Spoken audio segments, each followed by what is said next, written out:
My f59 son, m34, is the one responsible for my granddaughter's f1 death. I have no idea how to deal with this and move on with my family.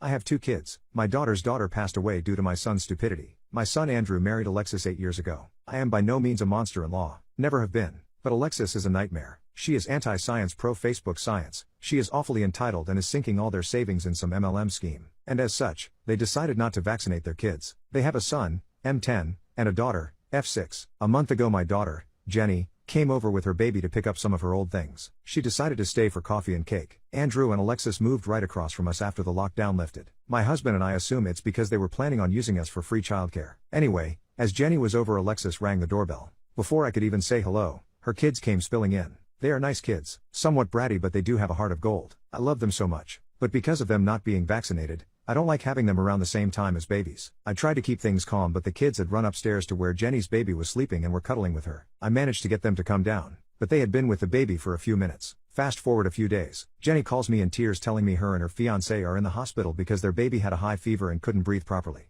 My husband and I hurried there. Then we spent the most excruciating 17 hours in the hospital that sadly ended with my granddaughter passing away. She had apparently caught a whooping cough and her little lungs couldn't handle it. My daughter is absolutely destroyed. I had a stinging suspicion and called my son. I asked him if his kids had been sick. He said that they had a nasty cough and a little fever, but that they had managed. I don't know what happened. I lost it. I just started breathing heavily and crying hard and couldn't say much more but to say that his niece died because of him. He had been calling me and his sister, and we haven't picked up. He has come over multiple times and I have not opened. I tried to calm down and tell myself that it's probable that she caught it from someone else. Only that my daughter hadn't taken my granddaughter to places with kids for almost a month. Maybe at a supermarket or on a walk. But my husband pointed out that it was likely she caught it through close contact. And it is possible to catch it outside. But not as likely. I feel so mad.